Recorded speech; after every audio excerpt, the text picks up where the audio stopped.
Assalomu alaykum. Bizda navbatdagi qo'shimchamiz bu imnika. Imnika bu qanaqa grammatik qo'shimcha? Hozir buni ko'rib chiqamiz. Imnika bu grammatik qo'shimcha imnida grammatik qo'shimchamiz bor edi. Imnida.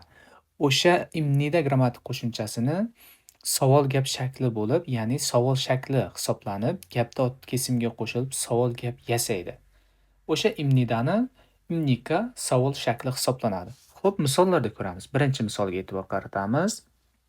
"Ch'o saramın nugu imnika?" Anovi odam kim? Nugu imnika. Ikkinchi gapga qarangizlar. "Xiaoming Shining Chunguk saram imnika?" Xiaoming janob xitoylikmisiz? Uchinchi gapda "Steven Shining hakseng imnika?" Javob beryapti. "Ne, cho'nin hakseng imnida." Steven janob talabamisiz? Ha, men talabaman. Ko'ryapmiz-a, ikkalasi ham kelgan imnida va imnika. Bu ikkalasi ham patchin bor yo'qligiga qarab qo'shilmaydi. Har doim imnika va imnida holida qo'shiladi.